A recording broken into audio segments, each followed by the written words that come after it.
Assalamualaikum warahmatullahi wabarakatuh.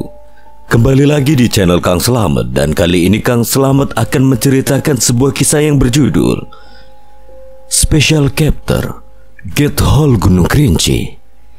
Cerita ini ditulis oleh Sinta Diary, dan sebelum kita masuk ke ceritanya, buat kalian yang belum subscribe channel ini, tekan tombol subscribe-nya terlebih dahulu dan tekan tombol notifikasinya agar kalian tidak ketinggalan cerita seram lainnya dari Kang Slamet. Gak usah berlama-lama lagi, langsung saja kita masuk ke ceritanya.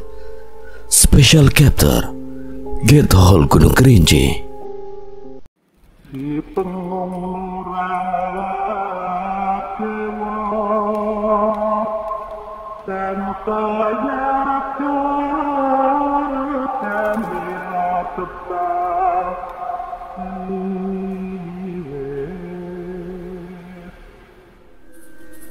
Arkan, Rozan, dan Enma benar-benar tidak menahan diri. Mereka serius mengeluarkan segenap kemampuannya. Masing-masing memiliki aura yang unik sebagai seorang pemimpin. Terutama Rozan. Rozan menyadari bahwa Tori kuat. Sosok leluhur seperti Gabon bersedia tunduk pastinya ada alasannya. Tidak menunggu aba-aba lagi, mereka bertiga langsung serentak menyerang Tori dengan gaya bertarung masing-masing. Saat serangan mereka menyentuh Tori, ketiganya terpental saat petir emas menyambar turun ke arah Tori. Sepertinya Tori ingin segera menyelesaikan pertarungan. Tombak naga emas ada dalam genggaman Tori. Mereka bertiga terkejut mendapatkan serangan tiba-tiba. Mereka hanya mengalami luka ringan, tidak ada yang perlu dikhawatirkan. Luar biasa, pemimpin ternyata sekuat itu. Aku sudah menduga kau sangat kuat. Aku menyerah. Aku juga menyerah. Sial. Selama beberapa tahun di dunia tersebut, Tori mulai terbiasa dengan tombak naga emas. Meskipun Tori masih belum bisa bertahan lama saat menggunakannya, tapi sudah banyak kemajuan. Bagaimana masih ada yang ingin menantang penguasa singa terbang? Jika tidak ada lagi, persiapkan pasukan kalian dan segera kita berangkat. Sorakan semangat mengawali mereka. Perjalanan menuju menara jiwa akhirnya dimulai. Padang kematian menjadi saksi bisu bergabungnya 4 kekuatan besar di dunia tersebut. Padang kematian tidak menjadi masalah. Paling rintangan yang harus dihadapi adalah penghuni asli dari klan Batu. Meskipun cukup merepotkan, tetapi masih bisa ditangani dengan mudah karena klan Batu mayoritas buta dan tuli. Asalkan bergerak dengan tepat, klan Batu tidak menjadi masalah. Setelah memasuki padang kematian yang memiliki suhu yang panas, mereka akan menemukan danau ketamakan. Sebetulnya danau ini sangat indah dan airnya sangat menyegarkan. Siapapun yang datang dari padang kematian pasti akan tergoda ingin segera masuk ke danau tersebut. Dinamakan danau ketamakan bukan danaunya yang bermasalah, tetapi penghuni danau tersebut yang memiliki sifat yang rakus dan kejam. Setelah itu mereka akan tiba di hutan bencana. Tidak ada yang aneh dengan hutan tersebut. Sama seperti hutan pada umumnya, hutan bencana sangat tenang, sejuk dan nyaman kelihatannya. Tempat yang sangat cocok untuk beristirahat setelah melewati padang kematian dan danau ketamakan yang sangat melelahkan.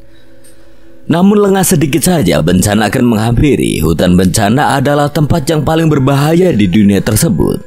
Sangat nyaman tetapi juga sangat mematikan. Setelah melewati hutan bencana, baru akan tiba di menara jiwa. Suamiku, apa kamu sudah yakin siap? Siap tidak siap harus aku lakukan. Kita tidak bisa lebih lama lagi tinggal di sini, istriku.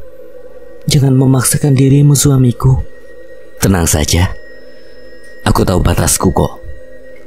4 pasukan besar akhirnya berangkat. Makhluk lemah yang tidak kuat meneruskan perjalanan terpaksa harus kembali ke tempat mereka sebelum perjalanan lebih jauh lagi. Di saat yang sama, dari arah belakang mereka ada 1 pasukan besar yang menyusulnya. Pasukan tersebut berbeda dari yang lainnya. Seluruh pasukannya terbang dan hanya ada 1 sosok yang berada di daratan sedang menunggangi seekor serigala berkepala 3. Apa kalian akan pergi tanpaku? Makhluk apa itu? Iya, mengerikan sekali. Klan Jarga memang lain. Lama tidak bertemu, Berus. Bukannya kau menyapa aku, malah Berus yang kupedulikan, Roha. Kau terlalu berisik seperti biasanya, Jorga. Kenapa kau kemari? Tidak ada masalah khusus. Aku hanya ingin mencari tempat kematian yang pantas. Mati dalam pertempuran adalah momen yang sangat aku inginkan. Gabon dan Rahat sama-sama terkejut. Mereka diam dan mungkin juga sepemikiran dengan Jorga. Padang kematian sangatlah luas. Sudah beberapa hari mereka melakukan perjalanan tersebut. Bertemu dengan klan Batu masih bisa mereka atasi dengan mudah. Tetapi banyak prajurit yang mati karena kelelahan. Ada juga yang berniat untuk mundur, tapi tetap kematian yang mereka dapatkan. Sekali memutuskan untuk melewati padang kematian, harus tetap lanjut meskipun kematiannya menjemput, daripada menjadi pengecut yang berujung maut. Setelah perjuangan yang cukup lama di padang kematian, akhirnya mereka tiba di ujung padang kematian.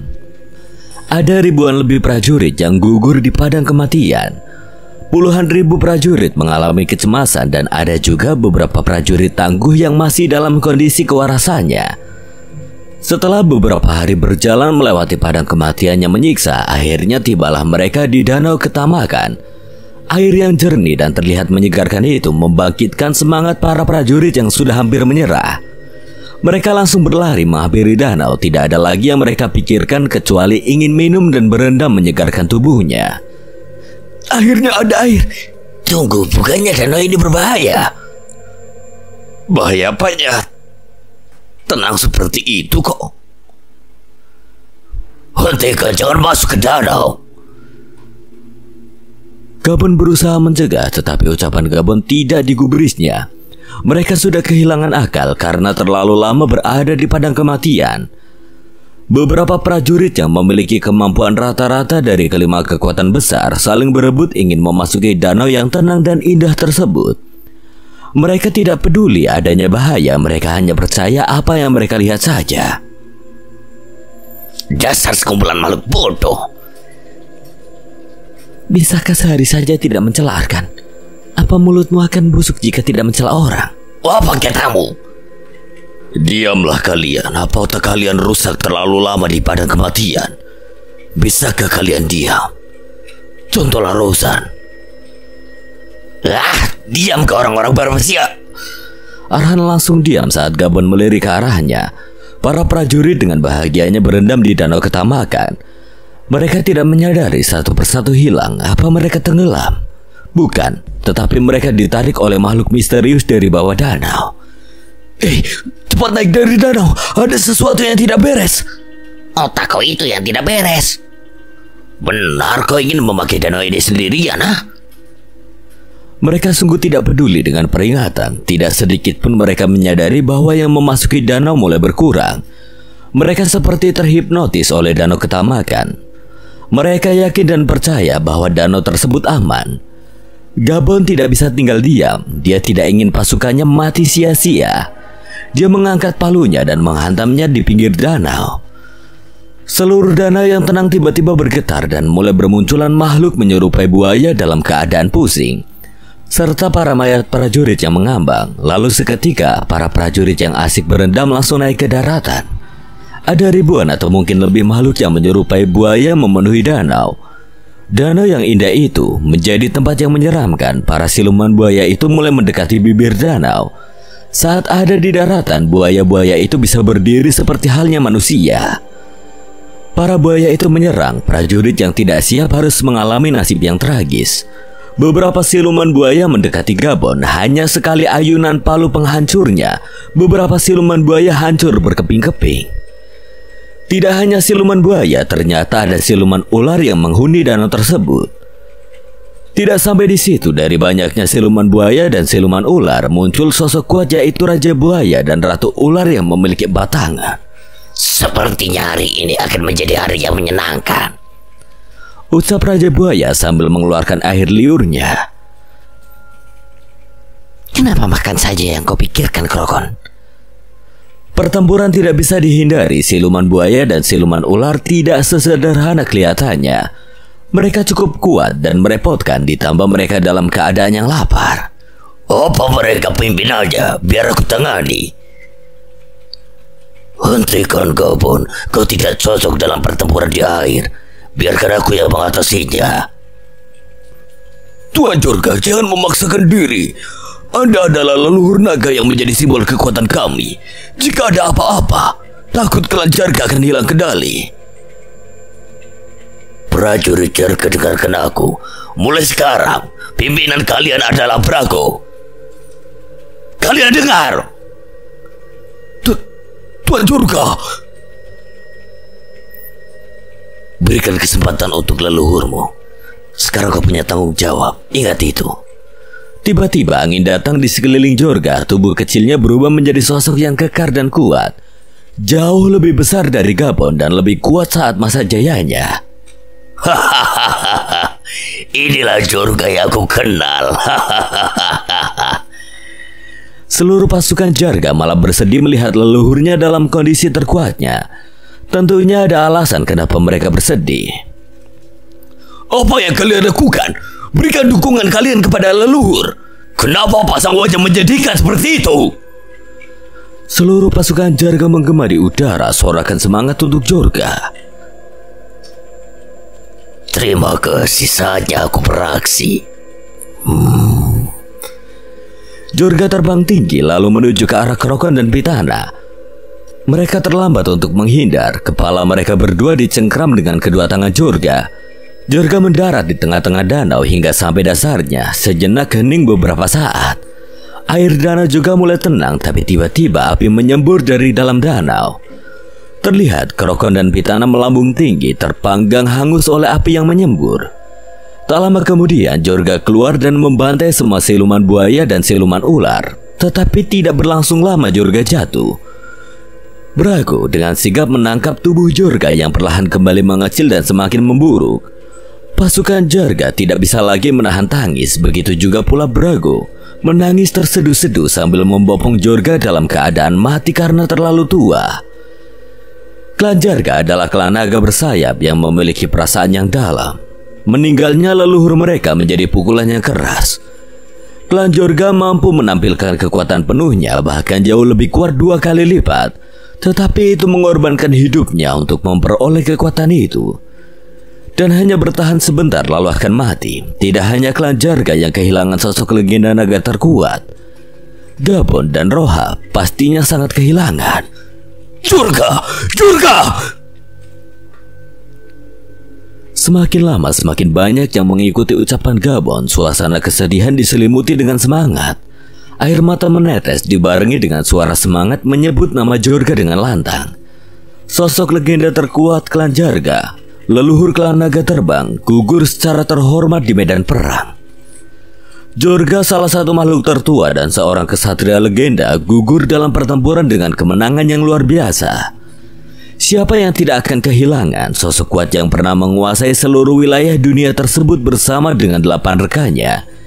Kini hanya tersisa 2 dari 9 kesatria yang dulu pernah menyatukan seluruh makhluk yang ada di dunia tersebut. Bahkan seekor serigala berkepala 3 berus melolong dengan bersahutan, menandakan bahwa dia juga merasa kehilangan. Tak henti-hentinya semua makhluk yang ada di sana menyerukan nama Jorga.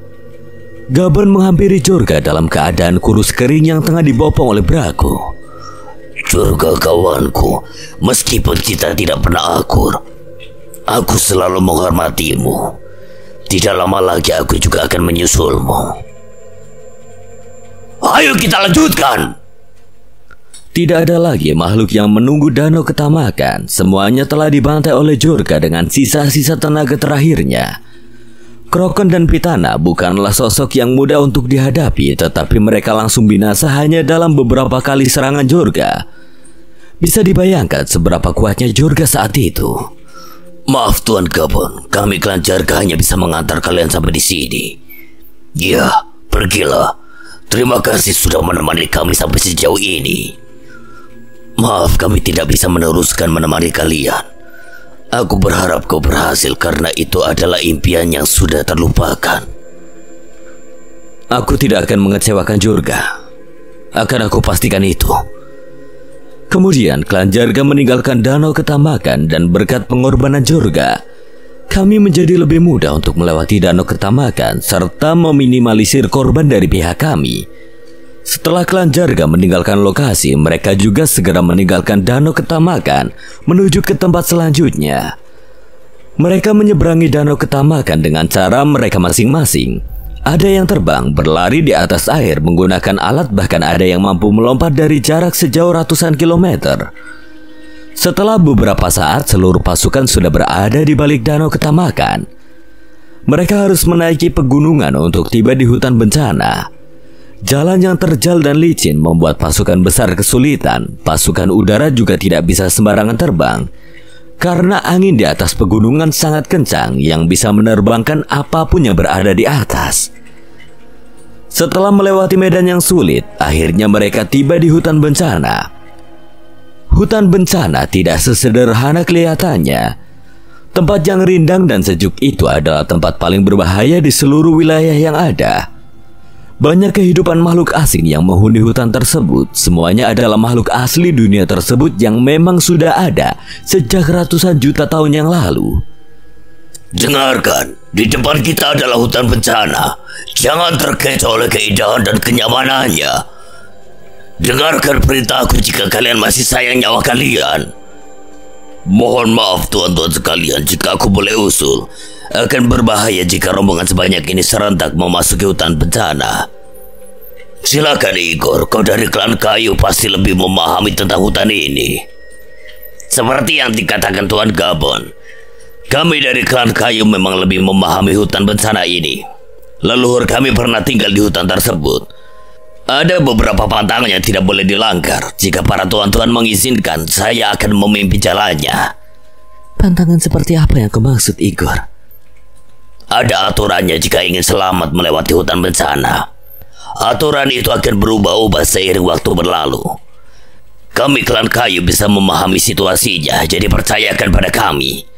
Baiklah, semuanya dengarkan perintah Igor. Terima kasih Tuan Gabon. Tolong ikuti saya.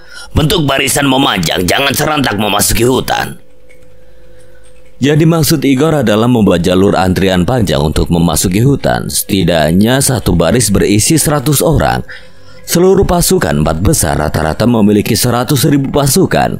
Jika dihitung keseluruhan dan beberapa yang gugur, kurang lebih ada 300 ribuan prajurit gabungan. Jika satu baris berisi 100 orang, itu akan menjadi antrian yang sangat panjang. Barisan dibentuk dan mereka memasuki hutan. Semuanya masuk dengan teratur seperti yang diinstruksikan oleh Igor. Tidak ada gangguan yang berarti, justru terasa sangat mudah daripada melewati padang kematian ataupun danau ketamakan. Tetapi semakin tenang dan aman membuat beberapa prajurit mulai meremehkan. Ternyata semudah ini. Benar aku kirakan sulit. Bukankah karena klan kayu yang menuntun kita jadi perjalanan jadi lancar? Alah, apa hebatnya klan kayu? Aku saja bisa jika hanya menuntun jalan. Mereka tidak tahu bahwa klan kayu bisa membaca situasi hutan. Semuanya bisa berjalan lancar karena klan kayu menghindari jalan yang dirasa berbahaya. Karena kesombongan dan terlalu percaya diri membuat beberapa pasukan dan klan mulai bertindak sendiri. Wah, kenapa dari tadi berbelok-belok terus jalannya? Jika seperti ini terus kapan sampainya? Diamlah, jangan banyak mengeluarkan. Ada apa, Igor? Ada yang aneh Tuan. Sepertinya rombongan di belakang ada yang tidak mengikuti alur yang saya buat.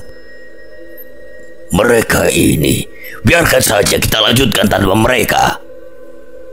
Mereka telah melanggar dan saya telah gagal. Sekarang hutan bencana ini marah. Kita juga dalam bahaya sekarang. Maksudmu apa, Igor? Tanpa ada kejelasan dari Igor, semua sudah menyadari bahwa mereka tengah dalam intaian beberapa sosok. Lanjutkan perjalanan, percepat langkah kalian. Hei Igor, sadarlah, cepat pimpin mereka segera pergi dari sini. Klan Barba akan melindungi kalian. Tuan, Anda ikutlah pergi bersama yang lainnya. Masih ada tugas terakhir yang nantinya Anda lakukan. Untuk saat ini simpan tenaga Anda. Benar. Pergilah. Serahkan pada klan Barba untuk masalah ini. Baiklah. Hati-hati kalian. Segeralah menyusul. Gabon, Orza. Tunggu, sepertinya kita salah jalur. Tapi kita terus mengikuti klan Zenoid dari belakang leluhur. Klan Zenoid yang telah memutus jalurnya. Semuanya berhenti. Di mana Rozan?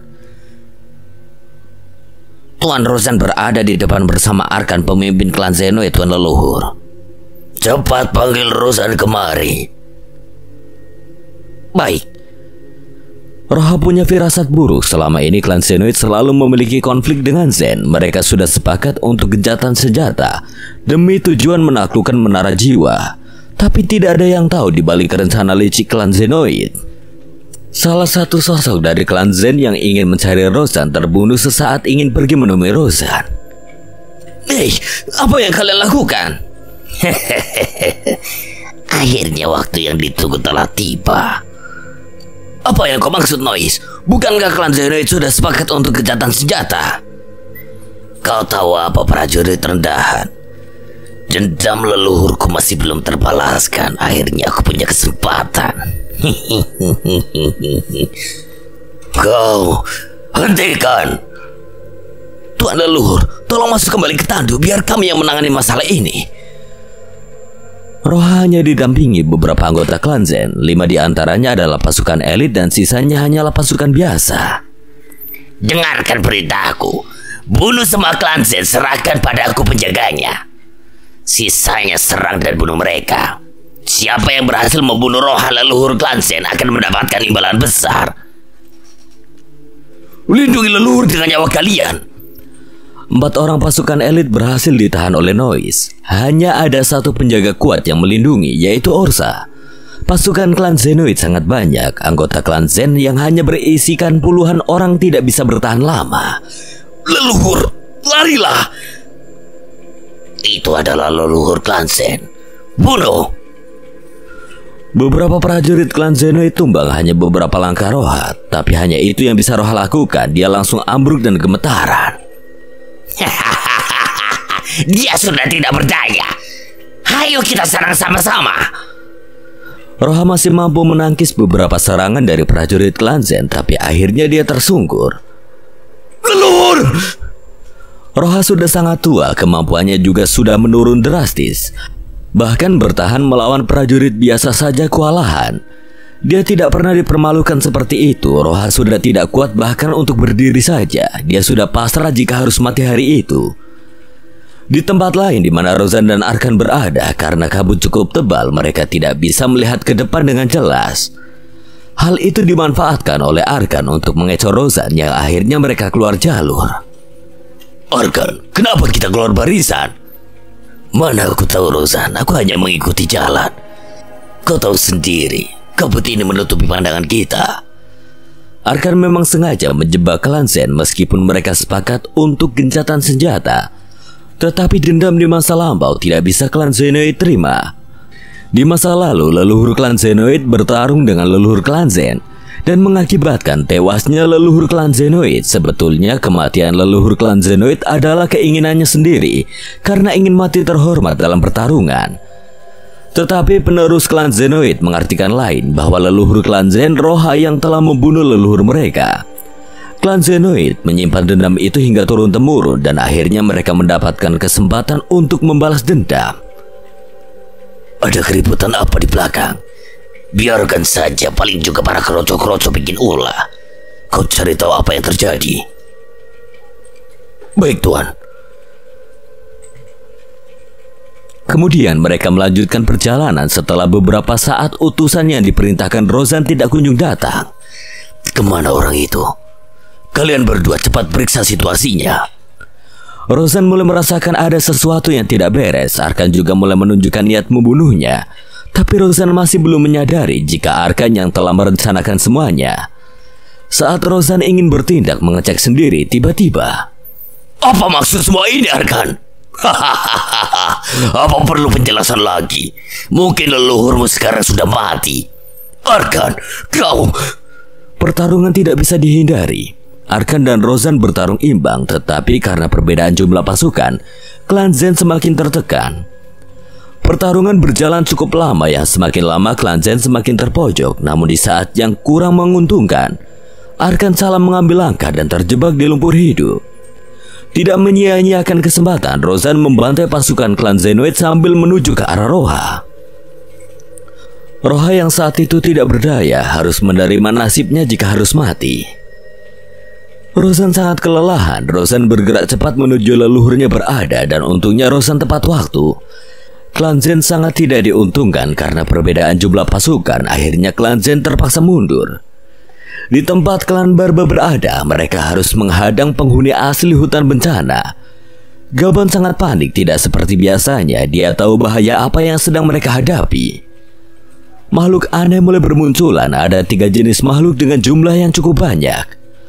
Makhluk besar dengan wujud seperti banteng, sangat agresif dan kejam. Mereka disebut iblis banteng. Sosok misterius ini ada sejenis kera yang diciptakan oleh makhluk yang sangat kuat. Kera-kera ini disebut Greg, sangat lincah dan kuat. Setiap kera memiliki keunikan tersendiri di setiap kemampuannya. Bawaan sebelum makhluk itu diubah menjadi pasukan kera. Dan makhluk dari ras klan batu yang memiliki tingkatan jauh lebih tinggi, tidak buta dan mampu mendengar. Daya tempurnya juga lebih kuat dari klan batu biasa. Jentikan jarinya mampu menghancurkan batu sebesar 10 kali ukuran tubuhnya. Sosok ini disebut juga sebagai Gudom. Berhati-hatilah, mereka lawan yang cukup merepotkan. Klan Barba tiba-tiba memiliki moral tinggi dan meningkat 10% kemampuannya saat Gabon berteriak. Namun klan Barba hanya bisa bertahan. Mereka tidak bisa menyerang serampangan karena harus melindungi rombongan Tori hingga keluar hutan. Ratusan anak panah melesat melewati klan Barba dan mengarah ke musuh. Klanmu dia akan membantu kalian. Tembak! Oh, terima kasih Ratu. Terima kasih. Fokuslah Ersa dengan apa yang di depan. Kami akan bantu melemahkan musuh. Bagus, semuanya bersiap. Jangan biarkan ada yang lolos. Dibantu oleh klan Munde, klan Barba menjadi lebih mudah melawan musuh yang terluka karena panah. Klan Munde juga mendapatkan efek semangat dari teriakan Gabon, sehingga membuat mereka jauh lebih cepat melepaskan anak panah. Mereka kira hanya mereka yang bisa melancarkan serangan jarak jauh. Lempar mereka dengan apa yang kalian temukan. Ucap salah satu makhluk kuat pimpinan klan Batu, Ogri. Batu, kayu, dan apapun yang klan Batu dapatkan dilempar ke arah klan Barba. Serangan mengejutkan tersebut membuat beberapa anggota klan Barba mengalami luka serius hingga mati di tempat. Menyelinaplah anakku, bantai pasukan belakang mereka. Ucap salah satu makhluk yang menciptakan monster Greg, Kulba. Beberapa monster monyet itu menempel pada pohonnya kemudian dilempar oleh klan Batu. Hasilnya klan Munde yang tidak pandai serangan jarak dekat harus menerima nasibnya. Para musuh sudah berhenti. Serang! Pertahankan posisi kalian. Klan Banteng mulai menyerang dengan pimpinannya bernama Bulor. Bentrokan tidak bisa dihindari. Klan Barba sangat kuat, mampu menahan serangan iblis Banteng. Semua itu karena Gabon yang mengacaukan pertahanan iblis Banteng dengan palu penghancurnya. Gabon mengamuk menghancurkan musuh yang mendekat. Bulor, kalau kita sepertinya merepotkan, kenapa tidak kau lawan saja? Bicara apa kau, Kulba? Ogri jauh lebih kuat berhadapan dengannya. Bilang saja kalian berdua takut. Lebih baik kita bertiga maju. Presentasi kemenangan lebih besar daripada menghadapinya sendiri. Ternyata kau cukup pintar, Ogri. Aku ikut saranmu. Sementara itu, Tori dan rombongannya berhasil melewati hutan. Tidak sedikit yang menjadi korban. Bahkan kurang dari 100.000 pasukan dari 4 kekuatan besar sebagian mati ataupun hilang. Tuan pemimpin, izinkan aku dan beberapa pasukan untuk kembali membantu klan Barba. Aku khawatir mereka tidak bisa bertahan. Baiklah, segera kembali jika situasi memburuk. Arsi sangat dekat dengan Erza. Dia khawatir Erza mengalami situasi berbahaya. Arsi selalu berada di dekat Erza kemanapun mereka mendapatkan misi. Mereka adalah pasangan yang cocok dalam segala situasi pertempuran, dan lagi sepertinya Arsi juga memiliki rasa terhadap Erza. Situasi klan Barba dan klan Munde mulai memburuk, ditambah efek dari serangan Gabon mulai menghilang. Gabon juga mulai waspada saat ketiga pimpinan musuh mendekatinya. Setiap saat bisa menjadi bencana bagi klan Barba. Gabon harus mengerahkan seluruh kemampuannya untuk segera mengakhiri pertarungan tersebut. Sementara klan Zen harus berusaha selamat keluar dari hutan. Mereka tidak mungkin kembali dan harus terus melanjutkan perjalanan untuk menemukan jalan utama. Untung saja aku tepat waktu. Apakah leluhur baik-baik saja? Tidak perlu dikhawatirkan, Rozan. Aku baik-baik saja. Cari jalan keluar dari hutan ini secepatnya. Tuan, kami menemukan jejak. Kemungkinan ini adalah jalur yang benar. Bagus, ayo ikuti jalur ini. Klan Zen yang hanya ada beberapa puluh anggota harus segera bergabung dengan anggota lainnya. Mereka akan membuat perhitungan dengan klan Zenoid saat tiba waktunya. Masih dalam suasana pertarungan, klan Barba mulai terbojok. Bahkan klan Munde hampir saja dimusnahkan oleh Greg Kera Hitam yang ganas. Gabon tidak bisa membantu lainnya karena dihadang oleh 3 sosok yang kuat. Mungkin jika 1 lawan 1 Gabon bisa dipastikan menang, tapi melawan ketiganya sekaligus akan sulit baginya hanya untuk bertahan saja. Ersa, mundurlah bantu klan Munde. Orkin, gantikan posisi Ersa. Baik, Ayah. Siap, pemimpin. Kondisi klan Munde sangat memprihatinkan. Ratu pastinya mampu bertahan, tetapi bawahannya tidak mampu melawan keganasan Greg. Perlahan klan Munde akan habis jika tidak ada yang membantunya. Untungnya Orza sangat peka dan segera mengirim Ersa untuk membantu. Setelah Ersa berada di posisi klan Munde, situasi mulai sedikit terkendali. Aku akan menghadapinya langsung, Bulord. Kulba, bersiap menyerang saat ada kesempatan. Bulord dan Kulba mengikuti instruksi Orgin untuk menahan pergerakan Gabon. Tidak ada pilihan lain bagi Gabon untuk mengerahkan segala kemampuannya. Klan Barba sudah cukup dikendalikan oleh Orza, meskipun situasi saat itu tidak menguntungkan mereka. Setidaknya Orza mampu meminimalisir jatuhnya korban. Pertarungan berjalan cukup lama. Klan Barba hanya mampu bertahan sejauh ini, tidak memiliki kemampuan untuk menyerang balik. Klan Munde juga hanya tersisa puluhan anggota, hampir saja tersapu bersih jika Ersa tidak segera datang membantu. Gabon seperti dipermainkan oleh ketiga sosok tersebut. Mereka tidak berani secara langsung menyerang Gabon. Kekuatan tempur Gabon tidak main-main dan pertahanannya juga cukup kuat, tapi yang menjadi kelemahannya adalah kecepatan. Orgi merencanakan untuk membuat Gabon kelelahan, tapi sayangnya lengan Orgi putus dan remuk saat bersentuhan dengan palu penghancur milik Gabon. Tetapi Orgi adalah klan batu yang sangat unik. Dia mampu menumbuhkan lengannya dan bagian tubuh lainnya.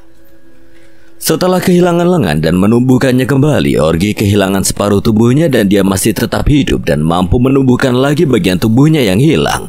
Makhluk apa kau ini? Itu menyakitkan tahu.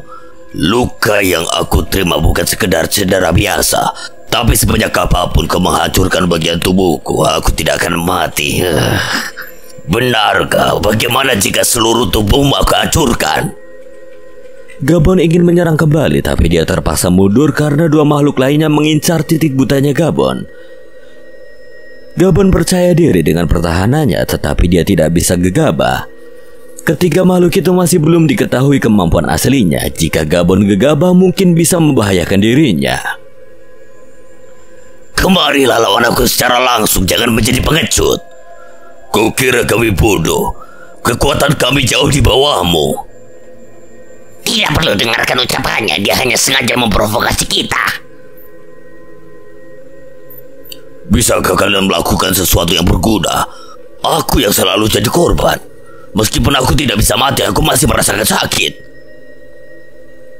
Sabarlah Orgi, sebentar lagi.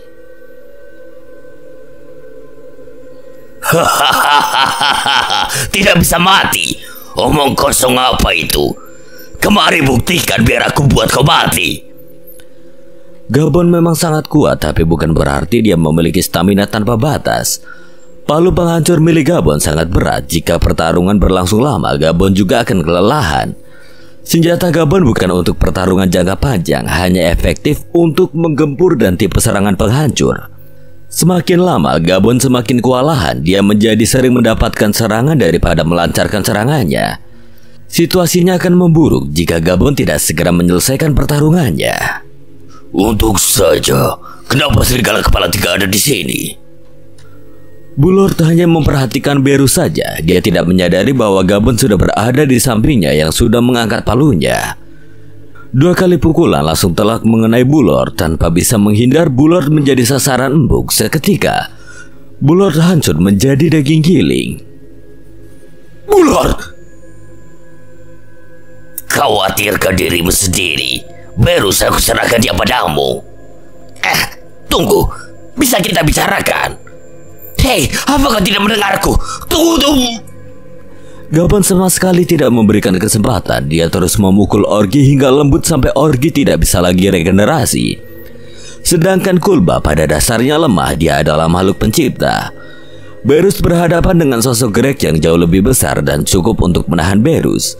Sayangnya Kulba berhasil lolos. Gabon juga sudah sampai batasnya. Di saat situasinya masih belum terkendali, Arsi bersama dengan pasukannya dan anggota klan Zen datang. Arsi memang memiliki tujuan untuk membantu Ersa, sedangkan klan Zen ingin mencari pemimpin dan leluhur mereka. Tak lama kemudian, Rozan dan Roha serta rombongan kecil klan Zen tiba di lokasi klan Barba berada. Musuh menjadi mudah diatasi. Tidak berlangsung lama keadaan berbalik dan menjadi kemenangan klan Barba. Tuan pemimpin, Rozan, bagaimana bisa kau terpisah dari rombongan utamamu? Klan Zenoid penyebabnya. Mereka mau balas dendam. Roha, apa kau baik-baik saja? Aku baik-baik saja. Apa-apaan kondisimu itu, Gabon? Aku kelelahan. Gabon duduk di sembarang tempat. Pertempurannya cukup lama, akhirnya selesai. Banyak kerugian yang dialami klan Barba dan yang paling banyak korban adalah klan Munde. Mereka hanya menyisakan puluhan anggota saja dari ratusan anggotanya. Setelah cukup istirahat, mereka segera keluar dari hutan bencana. Gabon dan Roha duduk di atas punggung Berus.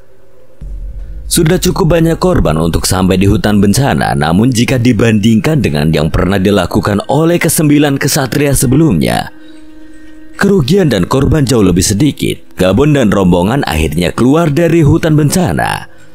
Tidak nampak klan Zenoid berada di sana yang kemungkinan masih berada di dalam hutan. Oh, kalian sudah berhasil keluar. Di mana klan Zenoid? Rozan kemudian menjelaskan semuanya. Tidak di sini maupun di dunia luar, klan Zenoid tetap saja. Tidak perlu memikirkan mereka. Yang terpenting kita harus sampai ke menara itu. Tapi sepertinya tidak mudah melewati pusaran angin itu, Gabon. Ya, tidak salah lagi. Dulu aku hampir kehilangan nyawa saat menerobos pusaran angin itu. Mereka memandang jauh ke depan, nampak menara tinggi yang menembus awan. Banyak kilat petir di sekelilingnya. Tidak hanya itu, ada angin tornado hidup di sekitarnya. Jumlahnya banyak dan bergerak secara acak. Menurut Gabon, angin tersebut adalah sosok makhluk yang melindungi menara jiwa. Anginnya mampu merobek apapun. Ketajamannya bagaikan ribuan pedang. Angin tersebut dinamakan angin astral. Angin astral makhluk hidup penghuni asli di dunia buku jiwa. Angin tersebut yang menjaga menara jiwa dan melindunginya. Angin astral tidak bisa dibunuh, atau setidaknya tidak ada yang tahu bagaimana cara melakukannya. Yang ingin tetap di sini biarlah di sini. Ya ikut, jangan coba melawan angin astral. Hindari sebisa mungkin. Aku ikut, aku juga. Siapa yang tidak ingin melihat di akhir? Aku ikut. Mati pun aku rela asal bisa melihat menara jiwa dari dekat. Petir menyambar ke segala arah. Beberapa menyentuh angin astral yang membuatnya tampak lebih berbahaya. Seakan menyadari kehadiran mereka. Angin astral bertambah cepat pergerakannya, bergerak zigzag, dan ada pula yang berbenturan dan menjadi angin astral yang lebih besar. Tidak ada yang tidak ciut nyalinya saat melihat perubahan tersebut. Mungkin aku di sini sajalah. Aku akan menemanimu di sini. Lebih banyak orang lebih aman di sini. Dasar pengecut kalian. Bilang saja kalau kau takut. Petir semakin liar dan hujan mulai turun, kondisi yang tidak memungkinkan untuk menerobos cuaca yang ganas tersebut. Jangan memaksakan diri. Yang berniat ikut harus siap dengan segala kemungkinannya. Ayo berangkat. Tidak seperti biasanya, Gabon sangat terburu-buru tanpa memperhitungkan langkahnya terlebih dahulu. Mungkin yang dia pikirkan akan sangat buruk jika menunda waktu lebih lama lagi. Di kawasan angin astral memang sangat berbahaya, tetapi sangat banyak harta di dalamnya, seperti pusaka dan benda-benda berharga lainnya. Gabon sengaja tidak mengatakan itu karena takut mereka akan sembarangan bertindak tanpa menghiraukan bahaya. Apa itu? Apa sih? Itu adalah... Wah, pusaka tingkat tinggi. Di sana lihat. Ini cukup aneh. Benar kan, Roha? Ya, sepertinya harta di kawasan angin astral semakin ke arah pinggiran. Sebelumnya kita mendapati berada di tengah-tengah dan kadang dijaga oleh angin astral super dan king astral. Atau kemungkinan lain, semakin banyak harta di wilayah angin astral, situasinya akan jauh berubah sekarang. Seperti yang dikatakan Roha yang sebelumnya banyak mengurungkan niatnya karena takut dengan angin astral saat melihat benda-benda berharga di dalamnya.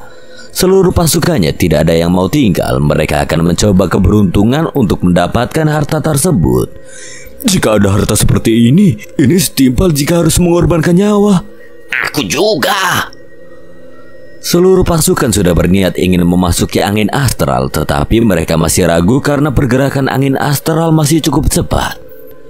Gabon juga tidak segan menerobos, sepertinya dia menunggu waktu yang tepat untuk memasukinya. Dan beberapa saat kemudian, semakin lama pergerakan angin astral mulai melambat. Ayo masuk, anginnya sudah mulai melambat. Aku duluan. Itu milikku. Hentikan, jangan masuk jika kalian masih ingin hidup. Apa kau ingin mengambil harta itu sendiri? Benar, jangan serakah. Mereka dari klan Zenoid. Aku dengar pimpinan mereka masih terjebak di dalam hutan. Terserah, aku hanya mengingatkan. Lakukan semau kalian. Klan Babut sebetulnya akan masuk duluan sebelumnya, tetapi mendengar perintah Gabon, Enma langsung memilih untuk menahan diri dan melihat bagaimana klan Zenoid bertindak. Angin astral mulai bergerak pelan, tidak menunggu waktu lama lagi bagi beberapa kelompok dari klan Zenoid langsung memasuki wilayah angin. Prajurit Zenoid langsung hilang. Apanya yang berbahaya? Lihat mereka yang masuk langsung menghilang. Mereka pasti sedang berburu hartanya. Aku juga akan masuk. Tunggu. Ada apa pemimpin? Bukankah ini baik-baik saja? Lihat. Wah, tanganku. Dasar bodoh. Angin itu bukannya lambat, tapi justru sangat cepat hingga terlihat seperti melambat. Matamu cukup jeli, Enma. Terima kasih pujiannya, Tuan Gabon. Ini hanyalah teori sederhana. Angin astral yang terlihat memang tidaklah lambat seperti halnya kipas angin. Semakin cepat akan terlihat semakin melambat. Beberapa anggota klan Zenoid yang memasuki pertama kalinya tidak hilang, tetapi lenyap tercabik-cabik tanpa sisa. Sebagai contoh, anggota klan Babut yang memasukkan tangannya dan kemudian terpotong tanpa dia sadari. Kapan waktunya aman memasukinya, Gabon? Seharusnya sebentar lagi. Setelah waktu berjalan cukup lama, akhirnya angin astral mulai bergerak normal. Sudah waktunya, ayo masuk. Tetap hati-hati, segera lari jika bertemu dengan angin astral. Ambil harta seperlunya, jangan berlama-lama. Akhirnya mereka memasuki kawasan angin astral. Angin astral dibagi menjadi 3 tahap. Tahap pertama adalah angin astral biasa, yang kedua angin astral super, dan 2 kali lipat lebih besar dari angin astral biasa. Lalu yang terakhir adalah King Astral. King Astral adalah angin topan berwarna hitam abu-abu yang diselimuti oleh petir. Angin ini mampu menghisap apapun di jarak tertentu, bahkan menghisap angin astral lainnya yang berada di sekitarnya. Gabon pernah hampir mati saat melewati angin astral super. Pastinya King Astral jauh lebih berbahaya lagi, bahkan Gabon belum pernah melihatnya secara jelas. Dia hanya melihat dari jauh saat King Astral melahap angin astral lainnya. Para prajurit mulai kehilangan kendali saat melihat harta. Di antara mereka mulai tidak berhati-hati dan tersentuh angin astral. Angin astral biasa sudah cukup untuk membunuh, dan harta yang paling berharga sebenarnya berada di dalam angin astral tersebut. Palu penghancur milik Gabon adalah pusaka yang dia dapatkan di dalam angin astral super. Tidak hanya Gabon, 8 rekannya yang lalu termasuk Roha juga mendapatkan pusaka di wilayah angin astral. Rumor mengenai senjata palu penghancur yang didapatkan Gabon dari angin astral sudah menjadi cerita turun-temurun di klan Barba. Bahkan klan Barba banyak yang mengira semua itu hanyalah cerita karangan. Tetapi setelah klan Barba melihat sendiri wujud angin astral, mereka baru percaya bahwa cerita yang beredar benar adanya. Ini kesempatanku, aku akan mencobanya. Pikirkan kembali, Orsa, jika kau gagal artinya mati. Ayah, Aku yakin leluhur, tenanglah Ersa. Ayah pasti berhasil. Baiklah, pilihlah senjata sesuai dengan gaya bertarungmu. Baik leluhur. Angin astral memiliki inti kehidupan. Inti tersebut bisa terlihat jelas yang berbentuk sebuah senjata yang berada di tengah angin astral. Orsa tidak menargetkan terlalu muluk. Dia hanya mengincar sebuah pedang besar dengan 2 mata pisau yang berada di dalam angin astral biasa. Orsa bersiap untuk meraihnya. Orsa bergelut di dalam angin astral dan dia berhasil menangkap senjata tersebut dengan sekuat tenaga. Orsa menariknya lalu angin astral itu menghilang. Orsa berhasil mendapatkan senjatanya meskipun seluruh tubuhnya dipenuhi oleh luka sayatan. Aku juga akan mencobanya. Beberapa saat Orgin memilih, akhirnya dia memutuskan memilih pusaka kapak besar. Tanpa pikir-pikir lagi, Orgin langsung masuk ke angin astral. Lengan Orgin terputus, tetapi dia tidak menyerah. Bahkan sampai kedua tangan Orgin hilang, dia masih berusaha. Dia menggigit kampak tersebut yang akhirnya dia berhasil, tetapi dalam kondisi yang mengenaskan. Aku berhasil, Ersa. Kapak ini untukmu. Ini hadiah dariku. Sebetulnya aku ingin memberikan ini untuk melamarmu. Tapi bertahanlah Orgin. Setelah kau sembuh kita akan menikah. Sayangnya Orgin tidak selamat, tapi dia sudah sempat untuk mengungkapkan perasaannya dan mendengar jawaban Ersa. Orgin sudah cukup bahagia dan tidak menyesal dengan keputusannya. Terlihat dari raut wajah Orgin, selain kehilangan kedua tangannya, Orgin mengalami luka serius di perutnya hingga hampir berlubang. Ersa berteriak sekencangnya. Orgin sudah seperti kakak baginya, walaupun sebenarnya Ersa tidak memiliki perasaan khusus. Ersa baru menyadari bahwa Orgin ternyata menyukainya. Orgin termasuk kuat di klan Barba. Melihatnya mati pastinya membuat anggota klan Barba lainnya menjadi takut untuk mengikuti jejaknya, mengambil harta yang ada dalam angin astral. Namun masih saja ada sosok dari klan lain yang mencoba keberuntungannya. Tidak banyak yang selamat, bahkan yang selamat sekalipun belum tentu bisa mendapatkan harta yang diinginkan. Setelah beberapa saat di perjalanan, mereka tiba di tempat yang aman. Tidak ada angin astral satupun. Akan tetapi, apakah kita sudah sampai di lokasi yang aman, Gabon? aku tidak tahu. Ini aku masih ingat betul. Seharusnya tempat ini adalah tempat yang paling berbahaya di wilayah angin astral. Kenapa bisa setenang ini? Mungkin sudah banyak yang berubah selama ini, kita tidak tahu apa yang terjadi di sini. Semoga saja, Gabon. Mereka sebenarnya baru tiba di pertengahan wilayah angin astral, tapi ada keanehan yang membuat mereka ragu untuk mengambil tindakan. Pasalnya, tempat mereka berdiri seharusnya adalah tempat yang paling berbahaya di wilayah angin astral, tetapi yang mereka dapati kesunyian. Ada 2 titik wilayah aman di angin astral. Pertama berada di tengah antara wilayah pinggiran dan wilayah tengah, melewati pinggiran dan sebelum menuju ke tengah. Kedua berada di seberang wilayah tengah sebelum tujuan akhir. Lalu bagaimana ini? Apa keputusan Tuan Gabon? Maaf, aku tidak bisa mengambil keputusan. Aku belum pernah mengalami situasi seperti sekarang ini. Tapi menurut pandangan batinku, apa yang ada di hadapanku ini berwarna hitam yang mengartikan sangat berbahaya. Tapi ada beberapa retakan berwarna hijau dan itu jalan yang cukup aman. Apakah kau keturunan dari klan Balkis, Enma? Benar. Pantas saja, ternyata kau masih keturunan Kisha. Kisha adalah salah satu wanita dari 9 kesatria. Kisha dari klan Balkis, klan yang tersembunyi yang mahir dalam penglihatan menembus segalanya. termasuk penglihatan masa depan dengan akurasi 100%. Dalam penglihatan Enma, hijau adalah aman, kuning peringatan, merah bahaya, dan hitam adalah bencana.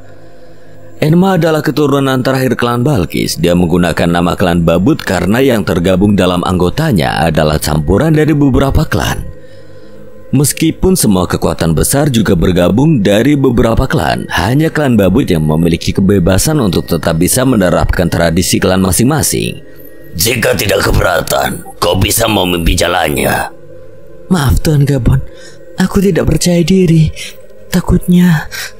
Aku percaya padamu, aku rasa yang lainnya sependapat. Baiklah jika begitu. Enma memimpin jalan, hanya ada cukup ruang untuk melewati wilayah angin astral. Enma harus berhati-hati karena banyak yang ingin melewatinya. Enma tidak bisa memantau keseluruhan. Tiba-tiba ada beberapa prajurit yang terkoyak dan mati. Hentikan. Jangan sembarangan bergerak. Angin astral yang besar kemudian muncul. Angin tersebut adalah angin astral super. Semakin lama semakin banyak angin astral sebelumnya tertidur dan terlihat transparan. Meskipun dalam keadaan tertidur, mereka yang tidak sengaja menyentuhnya akan terkoyak karena jeritan dan tindakan gegabah beberapa prajurit. Hal itu membangunkan angin astral. Angin astral super bisa mengejar, berbeda dengan angin astral biasa. Karena keadaan sudah terlanjur berantakan, mereka semua berlari berharap selamat ke tempat yang aman. Dari arah belakang, beberapa astral super mulai mengejar disusul dari arah samping. Kecepatan angin astral super tidak akan bisa diimbangi oleh beberapa prajurit. Cepat atau lambat semuanya akan didapur habis. Segera menjauh dari sini. Aku akan tahan sementara waktu. Pukulan palu penghancur membuat tanah di sekitarnya bergoyang dan memperlambat laju angin astral. Namun tetap saja tidak bisa dihindarkan. Gabon harus menghadang dan memancing angin astral super untuk mendekatinya. Hanya Gabon satu-satunya yang kebal terhadap angin astral super. Sayatan astral super yang begitu banyak tidak berpengaruh pada Gabon. Namun membuat angin astral berkumpul dalam satu titik adalah kesalahan besar. Sementara yang lain selamat melewati wilayah angin astral, Gabon masih terjebak di tengah-tengah kerumunan astral super. Gabon menjadi bulan-bulanan dia tidak bisa melarikan diri dari situasi tersebut. Apakah leluhur baik-baik saja? Sepertinya baik-baik saja. Astral super bukan apa-apa bagi Gabon. Gabon mampu bertahan dengan ganasnya astral super saat dia menaklukkan salah satunya. Tapi yang dialami saat ini, Gabon harus berusaha lepas dari puluhan angin astral super. Mau bagaimanapun, Gabon berusaha meloloskan diri. Dia selalu terpental dan kembali ke posisi semula. Awan hitam menggulung disertai petir dan perlahan membentuk pusaran. Angin astral super mulai tersedot ke dalamnya. Ini buruk. Gabon, segera tinggalkan tempat itu. Jangankan meninggalkan tempatnya, bahkan Gabon tidak bisa bergerak karena tekanan yang kuat yang bisa menghisapnya kapanpun.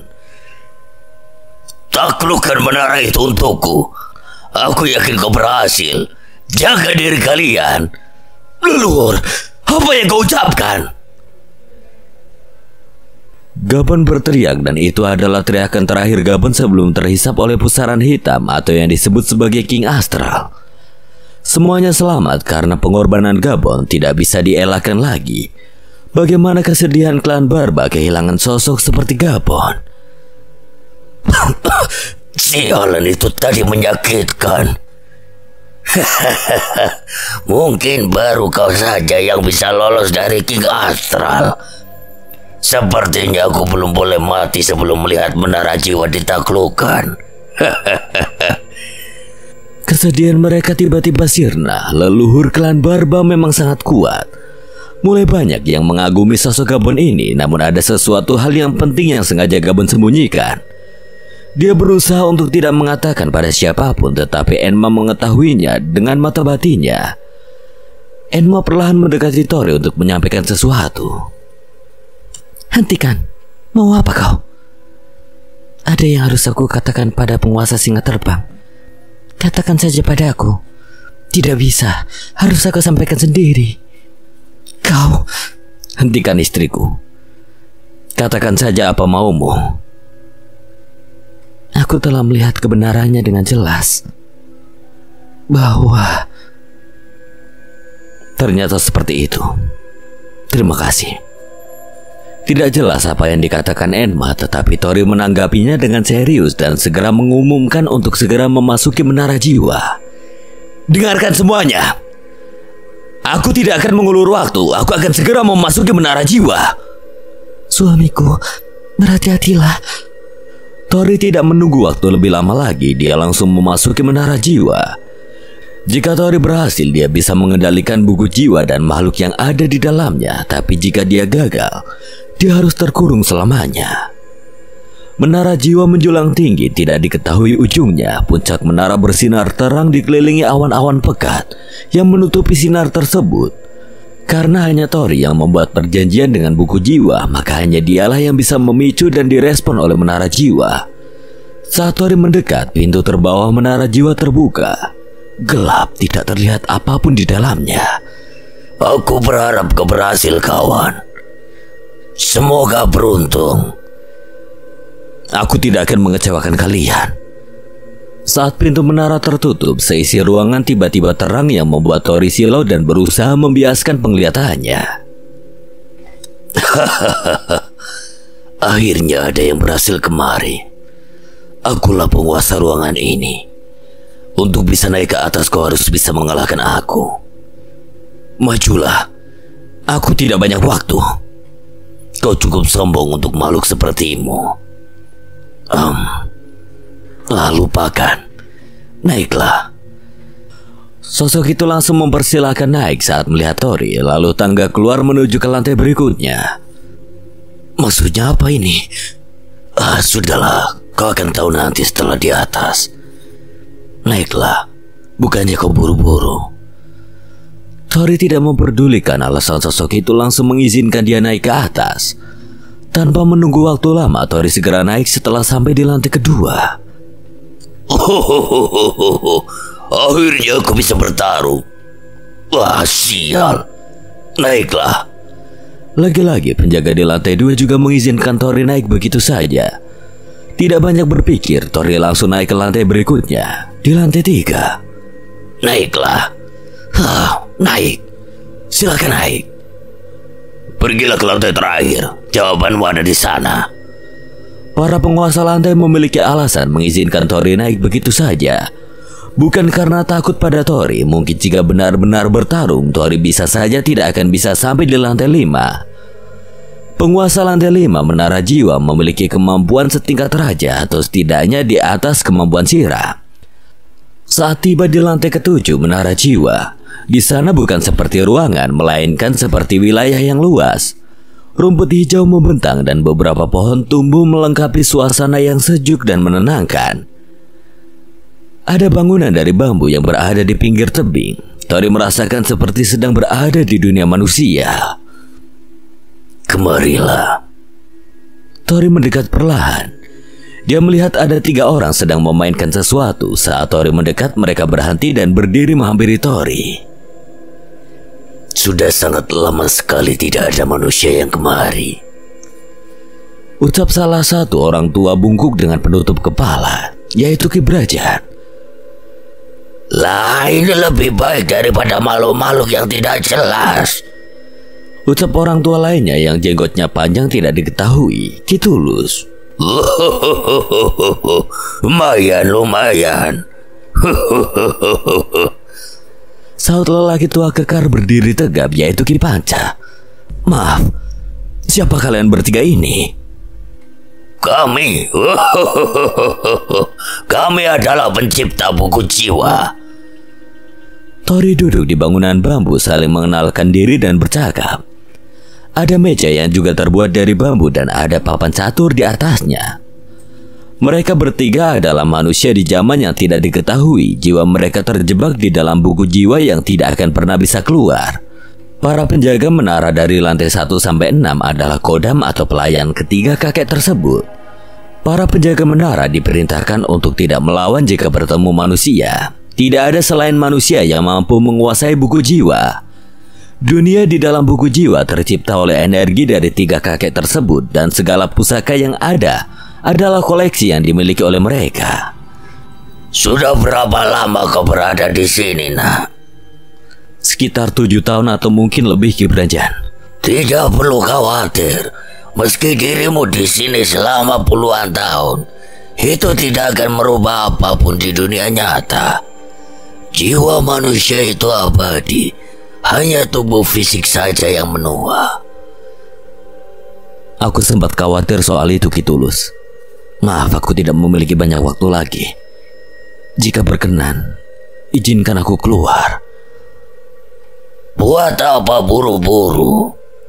1 tahun kau di sini hanya 1 detik di dunia manusia. Tidak perlu khawatir. Bukan seperti itu, Ki. Rekanku tidak memiliki waktu banyak. Maksudmu makhluk dari klan Barba itu? Kau cukup peduli dengan makhluk sepertinya? Jika bukan karena pengalaman dia, mungkin aku akan kesulitan untuk sampai di sini. Baiklah, karena kau sudah sampai di sini, semua kendali atas buku jiwa akan aku serahkan padamu. Sebelumnya, Tori sudah mengetahui bahwa sisa umur Gabon hanya tinggal sebentar lagi. Kurang dari 6 jam seperti yang dikatakan Enma sebelumnya. Dan setelah beberapa proses, akhirnya Tori menjadi pemilik buku jiwa. Seluruh wilayah di dunia buku jiwa kini berada dalam kendali Tori. Menara jiwa berubah warna yang tadinya berwarna hitam kemerahan menjadi warna emas. Ada apa ini? Apa penguasa singa terbang telah berhasil? Gabon, apa kau tahu apa yang terjadi? Mana aku tahu, Roha. Sesaat kemudian Tori turun dari langit bersama 3 pria tua itu. Semua dia menunggu sepatah kata keluar dari mulut Tori. Terima kasih semuanya sudah menemaniku sampai di sini. Aku telah berhasil menaklukkan menara jiwa karena bantuan kalian. Hebat, luar biasa. Jorga, kau bisa melihat kita akhirnya berhasil. Kau benar-benar tidak mengecewakan kami. Tadinya aku tidak berharap bisa melihat keberhasilan ini. Waktuku telah tiba. Aku sangat puas. Terima kasih Gabon atas dukunganmu selama ini. Kau sekarang pemilik buku jiwa ini. Selama makhluk yang ada di sini belum mati, kau bisa mengembalikan vitalitas dan kemampuannya. Cobalah keluarkan kehendakmu. Tori bingung harus memulai dari mana. Apa yang ada di pikirannya dia keluarkan begitu saja. Gabon, karena kontribusimu selama ini cukup besar, aku kembalikan kekuatanmu seperti semula. Saat dimana pertama kalinya kau tiba di sini. Cahaya kuning kemerahan menyinari Gabon. Luka-lukanya perlahan pulih. Kulitnya yang agak lusuh menjadi mengkilap seperti besi stainless. Gabon, leluhur klan Barba, menjadi muda lagi. Mustahil, aku benar-benar muda kembali. Aku sendiri juga terkejut. Tapi itu pantas kau dapatkan, Gabon. Terima kasih. Aku berjanji mulai sekarang masalahmu adalah masalahku. Hormat pada penguasa. Tidak hanya Gabon, kalian semua yang ada di sini akan mendapatkan imbalan. Pastinya akan aku izinkan untuk keluar dari dunia ini.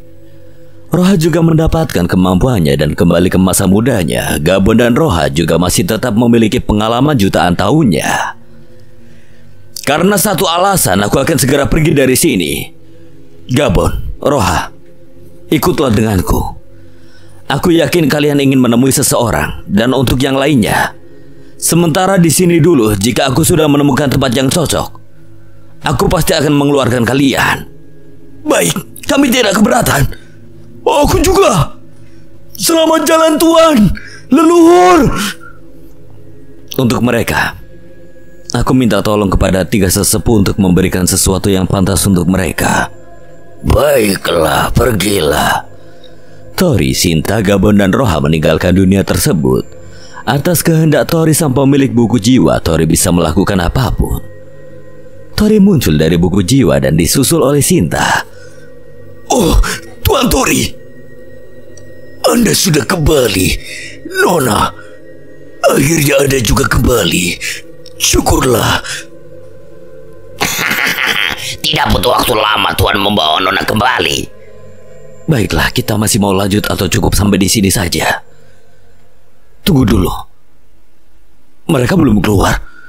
Semuanya bingung dengan apa yang Tori ucapkan. Sesaat kemudian sosok besar dan kekar membawa palu guntur keluar. Mustahil. Kakak. Kemudian Roha juga muncul. Dia melihat sekelilingnya dan menemukan apa yang dia cari. Ayah. Raha, anakku. Mereka memberi waktu pada Gabon dan Roha. Tidak banyak yang dikatakan pada Gabon. Dia sangat senang bertemu kakaknya. Klan Barba akan bangkit kembali ketika Gabon ada nantinya. Raha masih diselimuti haru. Kurang lebih 10 tahun Raha mencari ayahnya. Akhirnya dia menemukannya. Tidak salah aku mengikutimu, Tuan. Terima kasih telah membawa kakakku. Hutang ini akan aku bayar dengan nyawaku. Nyawaku milik Tuan.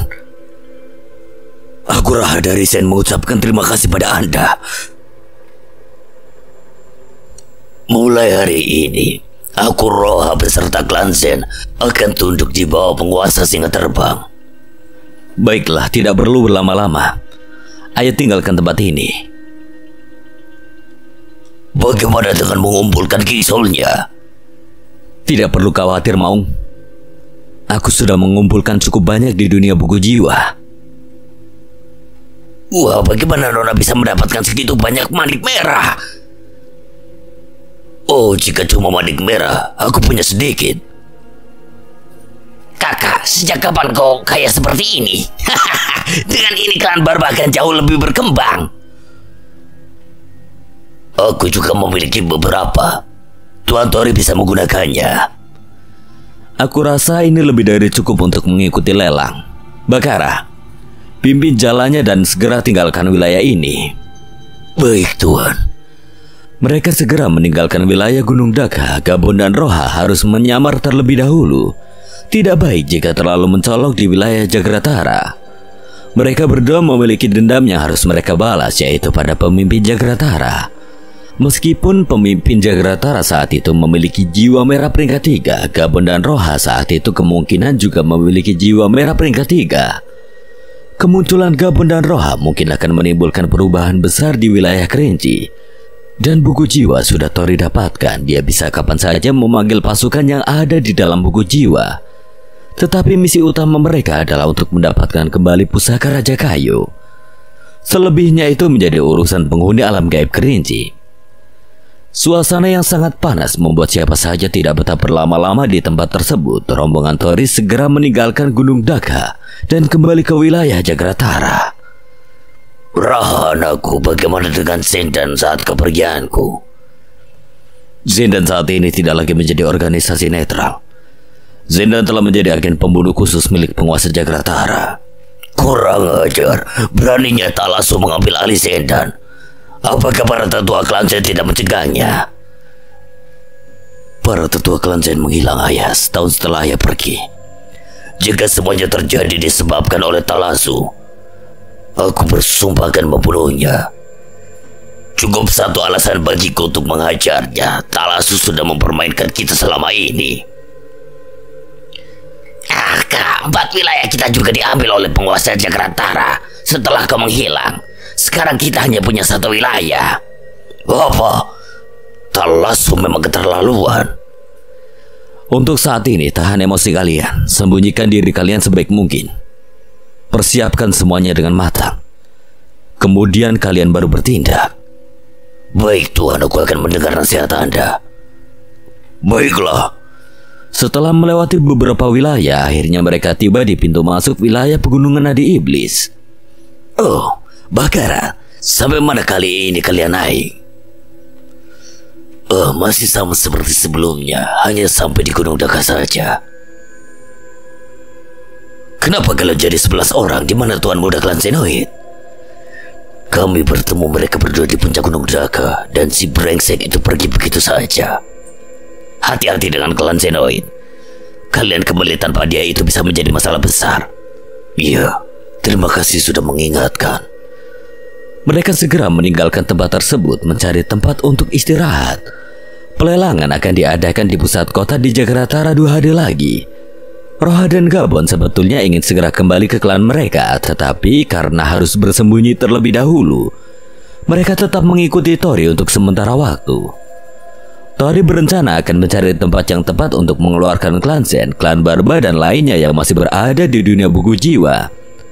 Tori akan melakukannya setelah mengikuti lelang karena sebentar lagi akan dimulai. Hari yang ditunggu telah tiba, pelelangan akhirnya akan segera dimulai.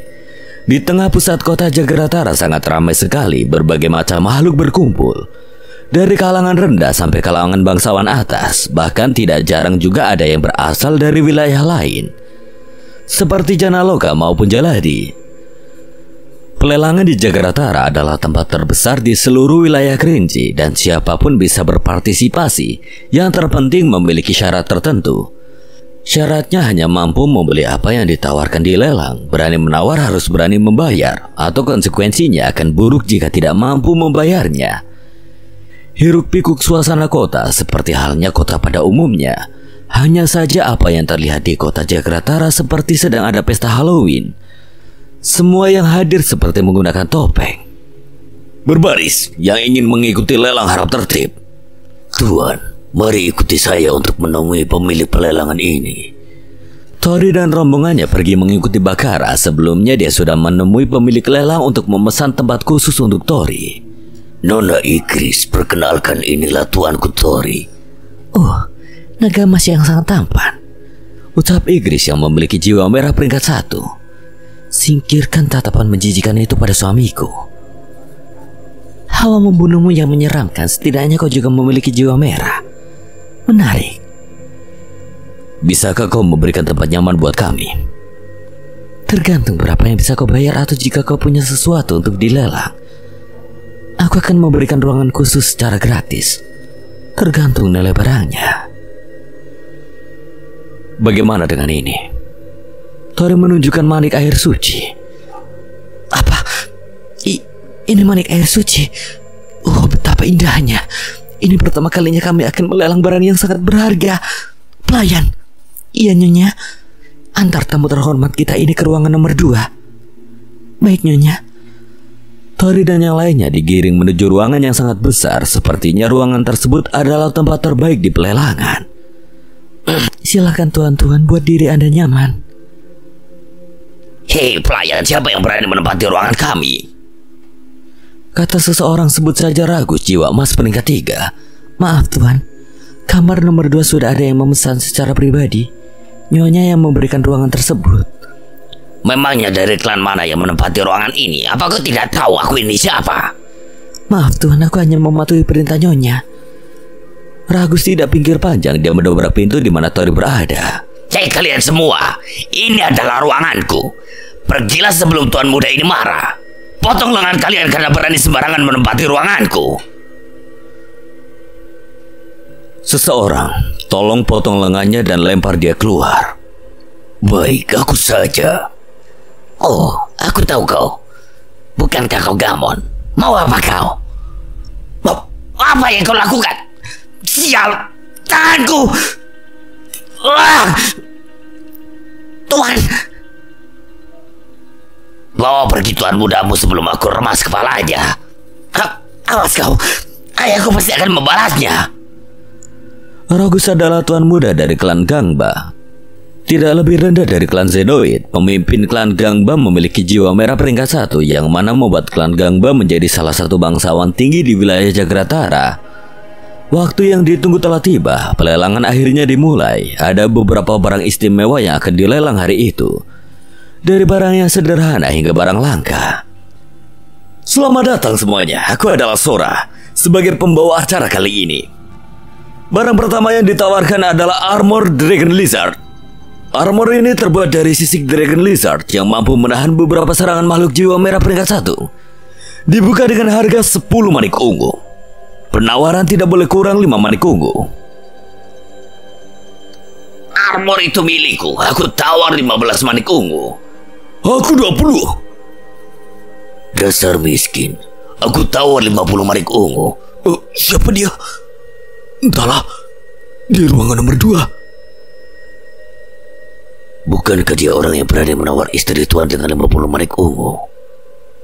Kurang ajar, benarkah itu Bakara? Dia itu adik dari Boris, bawahanku. Akan aku bantai seluruh keluarganya nanti. Hentikan Gamon, jangan lakukan itu. Mereka sudah meminta maaf dengan benar. Tidak perlu melakukan tindakan seperti itu. Jika Tuhan berkata demikian, baiklah. Apakah ada yang menawar lebih tinggi lagi? 1 manik emas. Mereka dari klan Zenoid. Lebih baik jangan menyinggung mereka. 1 manik emas. Penawaran saat ini masih ada yang menawar lagi? Baiklah. Armor Dragon Lizard telah dimiliki oleh ruangan nomor 4. Barang lelang selanjutnya adalah... Pelelangan terus berlanjut. Beberapa barang dengan kualitas bagus sudah selesai dilelang. Namun sayangnya, tidak ada barang yang menarik perhatian Tori. Baiklah, selanjutnya adalah barang yang cukup langka, yaitu pusaka yang konon berasal dari dunia manusia. Pusaka ini mampu melukai dan membunuh siapapun. Bahkan jiwa merah peringkat tinggi tidak berani menghadangnya langsung. Inilah cambuk api. Wah, ini dia. Semoga aku beruntung. 2 manik merah. 3 manik merah. 5 manik merah. 7 manik merah. Klan Zenoid lagi. Lupakan. 8 manik merah. Aku membutuhkan cambuk ini. Semoga klan Zenoid memberiku muka. Ucap salah satu wanita di ruangan 3. Sebut saja Urtea jiwa emas peringkat 5. Klan Medu juga ingin bersaing. Baiklah, senjata itu milikmu. Lagi pula cambuk adalah senjata yang tidak bisa klan kami gunakan. Balas seseorang, sebut saja Enigma jiwa emas peringkat 5 calon pemimpin klan Zenoid. Terima kasih telah memberikan aku muka. 10 manik merah. Apa? Ada yang berani bersaing? Siapa itu di ruang nomor 2? Tidak tahu, pasti bukan orang sembarangan. Bajingan, siapa yang berani merebut barang yang aku incar? Ini tempat lelang, siapa saja boleh menawar. Kenapa kau mengklaim bahwa itu milikmu? Lucu sekali. Kurang ajar. 12 manik merah. 13 manik merah. 15 manik merah. 16. Beraninya kau. Hentikan, tidak ada yang boleh berbuat keributan di sini. Atau keluar. Awas saja kau. Baiklah. Masih ada yang berani menawar lebih tinggi lagi? Jika tidak ada, semeti api ini dimiliki oleh ruangan nomor 2. Barang berikutnya masih sebuah pusaka dari dunia manusia. Kali ini adalah sebuah tombak yang menawan. Disebut sebagai tombak samudra. Senjata ini mampu mengendalikan air, bahkan dapat memicunya tsunami besar. Senjata ini juga mampu melukai dan membunuh seseorang dengan jiwa emas. Penawaran awal 1 manik emas. Penawaran dimulai. Permisi Tuan, kami membawakan barang lelang yang Tuan menangkan. Silahkan dicek dan langsung lakukan pembayaran Tuan. Mau, Enggon. Coba kau cek apa itu benar semeti api Raja Kayu. Ini benar pusaka yang mulia Kayu. Biar aku yang membayarnya. Tuan, ini kelebihan 1 manik merah. Buat kalian saja, anggap itu bonus. Terima kasih Tuan. Kalian 2 bersaudara memiliki sifat yang terpuji. Wujud kalian yang menyeramkan tertutupi dengan sikap kalian. Aku hanya belajar dari suamimu, Nona. Perlakukan mereka dengan baik, jika memang mereka itu baik. Dan sebaliknya, klan Singa Terbang bisa berkembang dan bersaing dengan 4 kekuatan besar karena dipimpin olehnya. Aku tahu itu, Gabon. Tapi kau juga memiliki andil di dalamnya. Penawaran kali ini 10 manik merah untuk tombak samudra. Jika tidak ada yang menawar, barang akan menjadi milik ruangan nomor 5. 12 manik merah. Tolong beri kami klan Zenoid muka. Aku menginginkan senjata itu. 13 manik merah. Tuan, apa kita tidak ikut menawar? Tunggu dulu, sepertinya di ruangan nomor 5 aku tahu siapa mereka. Siapa kali ini? Aku sudah bersikap baik, tapi kalian tidak menghargai aku. Jangan menyesal telah menyinggung kami. 15 manik merah. Siapa pula kau itu? Ini lelang, siapa saja boleh menawar. Kau kira aku takut? 16 manik merah. Baiklah, karena aku membutuhkan senjata ini, aku akan ikut bermain. 17 manik merah. Kau kira aku takut, ah? Aku menawar. Jaka, kita hanya punya 16 manik merah. Mau bayar pakai apa kau? Sialan. Maaf, aku hanya bisa membantu lebih. Hanya itu harta yang aku punya. Tidak perlu minta maaf, ada banyak cara untuk mendapatkannya, Kira. Apakah sudah tidak berani bersaing? Maaf, senjata itu memang ditakdirkan untukku. 20 manik merah. Tuan, di ruang nomor 2 kau sudah mendapatkan cambuk api. Jadi tolong berikan kami klan Xenoid sedikit muka. Aku menginginkan tombak tersebut. 21 manik merah. Gila, klan Xenoid memang lain. Tidak heran jika itu klan Xenoid. 25 manik merah. Kau, mulai hari ini kau adalah musuh klan Xenoid. Tidak peduli kau dari klan mana. Enigma tidak bisa lagi menaikkan tawarannya. 20 manik merah sudah menjadi batasnya. 30 manik merah. Nyonya, kita tidak memiliki manik merah sebanyak itu, bahkan jika dikumpulkan di seluruh klan Medu. Tenanglah, aku hanya ingin memberinya pelajaran. Sepertinya Urtea sengaja menaikkan harganya. Dia tidak mungkin memiliki manik emas sebanyak itu.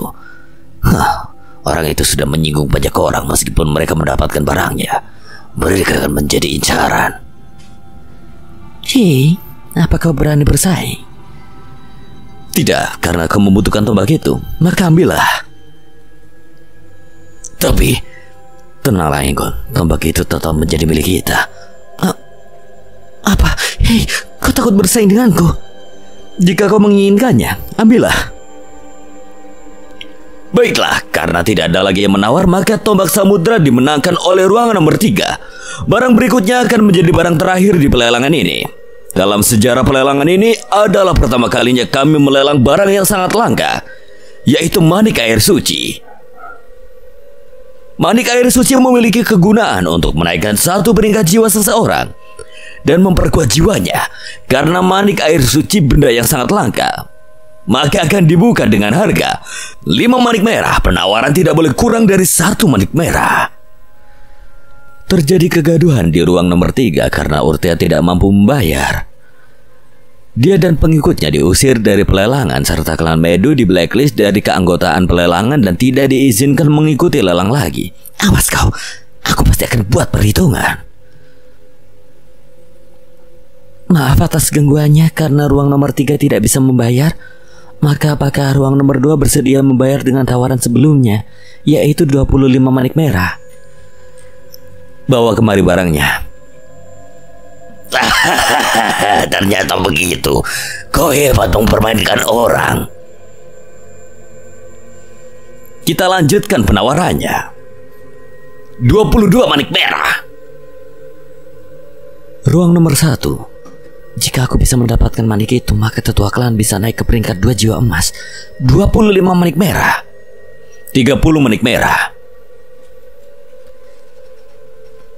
Sial, 30 manik merah itu setara dengan kekayaan seluruh klan Xenoid. Tapi ini sebanding dengan 31 manik merah.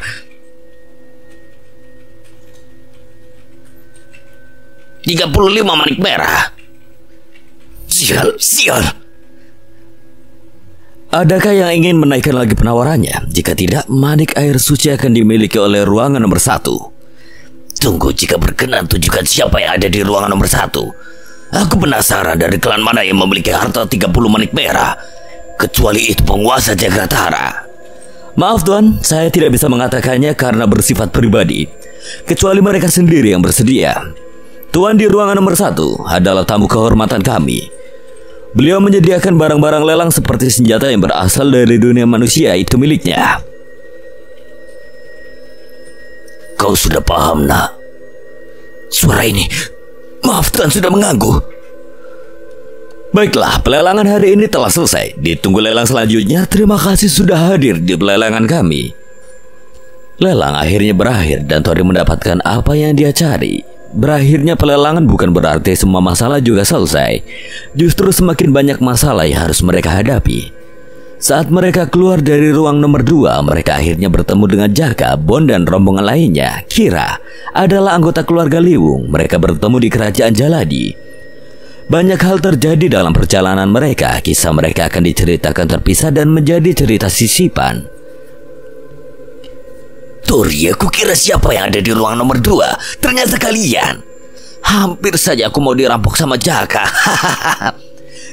Pusaka Raja Kayu sudah kita dapatkan. Ayo segera pergi dari wilayah ini. Tapi sosok yang mencuri pusaka tersebut bagaimana? Kita sudah tahu siapa pelakunya. Kesampingkan masalah itu, ada yang lebih penting ingin aku kerjakan. Rombongan Tori segera meninggalkan wilayah Jagratara. Di pintu gerbang keluar, mereka sudah dihadang oleh beberapa prajurit elit dari istana. Tunggu! Ada apa ini? Maaf Tuan Bakara, Tuan Gamon. Atas perintah penguasa Anda diundang ke istana untuk menemui beliau. Kami sedang buru-buru, lain kali saja. Tolong jangan mempersulit kami mohon. Baiklah, aku akan ikut kalian. Kalian bertiga istirahat saja dulu. Jaka, kau juga di sini saja bersama Bon dan lainnya. Yang lain ikut aku. Baik, Tuan. Tori ditemani Sinta, Bakara, Gamon, dan kedua sirah pergi menuju istana Jagratara. Penguasa Jagratara sudah memperhatikan Tori saat dia berada di aula pendeteksi. Mau bagaimanapun, makhluk dengan jiwa merah masih sangat jarang. Mungkin penguasa Jagratara ingin memanfaatkan situasi untuk merekrut Tori. Tuan penguasa, orang yang Anda maksud sudah ada di sini. Suruh masuk. Silakan masuk, Tuan penguasa sudah menunggu. Tori dan yang lainnya memasuki ruangan yang cukup besar. Duduk seorang sosok besar di singgasana yang megah dengan beberapa hiasan yang terkesan menyeramkan. Di bawahnya ada beberapa yang duduk di kursi yang saling berhadapan.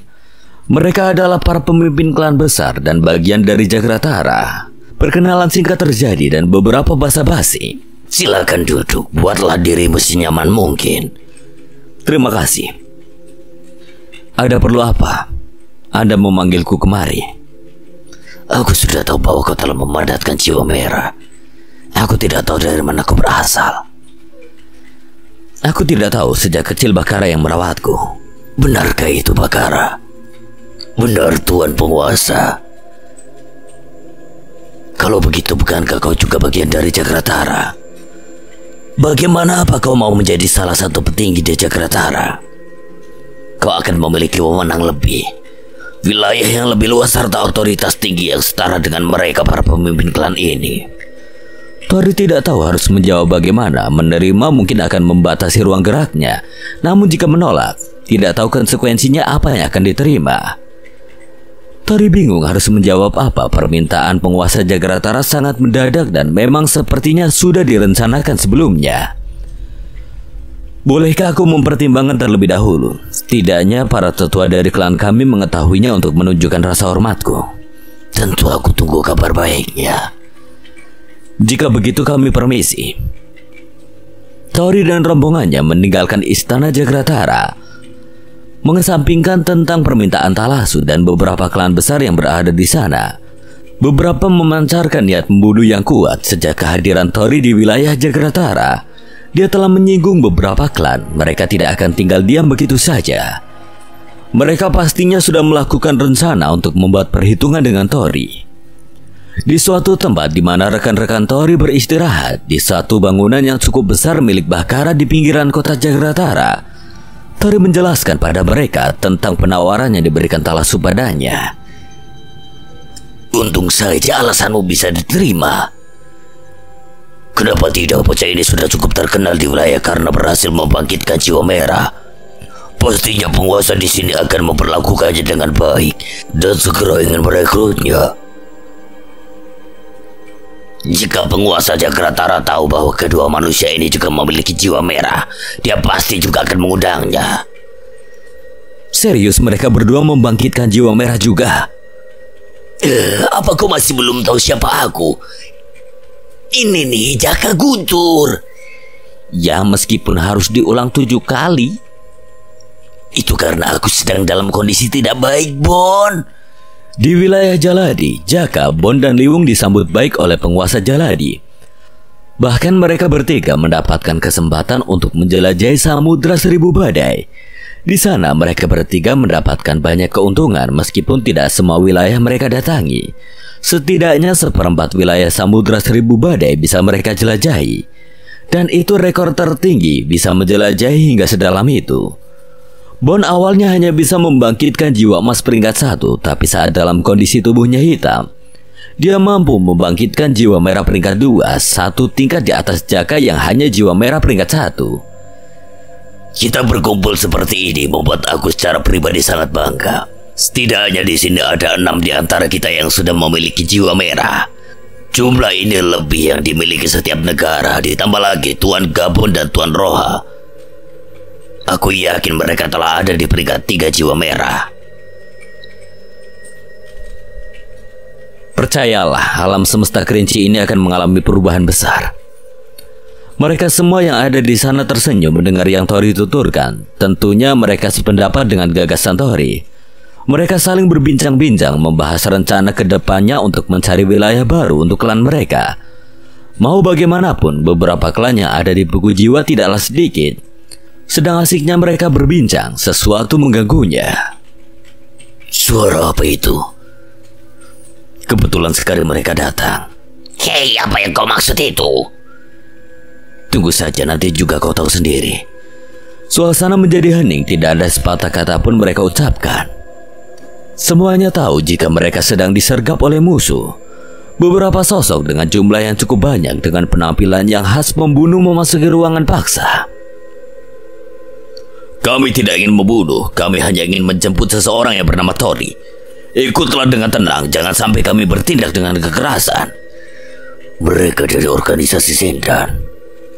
Siapa yang memberikan perintah? Apa perlu kamu membawa pasukan sebanyak ini hanya untuk menjemput? Raha, kemarilah. Tidak seharusnya kau berkumpul dengan mereka. Sejak kapan kau berani bicara seperti itu pada anakku?